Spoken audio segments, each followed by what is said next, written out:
Kortelės užrašų savanorius segintis Kristina ir Mindaugas nuo šiol bus dažnai matomi Šiaulių apygardos teismą atvykstantiems žmonėms. Jų misija padėti proceso dalyviams pasiruošti dalyvauti posėdžiuose.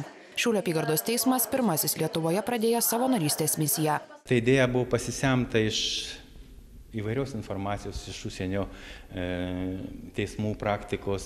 Tie šaltiniai buvo ir Norvegijoje rasti, ir kituose teismuose, ir Anglijos teismuose, ir kitur. Savanorystės institutas jis žinomas seniai visiems, tačiau niekada pas mus nebuvo įprasta matyti savanorius teisme. Būsimieji teisininkai Kristina ir Mindaugas visą vasarą lankėsi civilinių ir baudžiamųjų bylų posėdžiuose, kuriuose sėmėsi patirties. Prieš tai išklausė specialius paruošiamuosius kursus. Savanoriai sako, misijos ėmėsi dėl patirties ir noro padėti. Kad pagalbos reikia, jaunuoliai pirmą kartą įsitikino savo kailiu. Konsultavo bylos, kurioje moteris kaltinama pasikėsinusi nužudyti savo sūnų, dalyvius. Viskas vyko sklandžiau negu tikėjausi. Nukentėjusysis, kuriam aš sutikiu informaciją, labai gal priimtinai priėmė.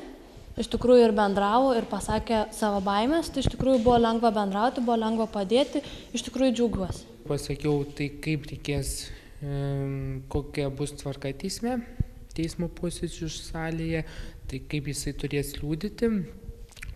Iš tikrųjų daugiau, ką teisėjas gali paklausti, kaip reikia prieiti prie tribūnos. Savanoris praktikai ruošusi Šiaulių apygardos teismo psichologė sako, kad svarbiausia jaunuoliams buvo išmokti suvaldyti žmonių emocijas. Labai dažnai žmonės atvykę į teismą, jie prasitarė, sako, aš čia pragyvenau 60 metų ir aš ateinu čia į šitą vietą pirmą kartą ir aš nežinau, kaip elgtis. Aš jaučiuosi pasimetęs, aš labai bijau kitų reakcijų. Ir mes kartu su savanoriais mokėmės, ką ir kaip reikia kalbėti, kad tiesiog padėti suvaldyti tas emocijas. Tai kad žmonės čia pasijustų jaukiau ir saugiau, teisėjas, personalo darbuotojai to negali jam padėti, nes jie atlieka savo darbą, kuris yra labai griežtai reglamentuotas. O savanoriai gali plačiau pažvelgti visą šitą dalyką.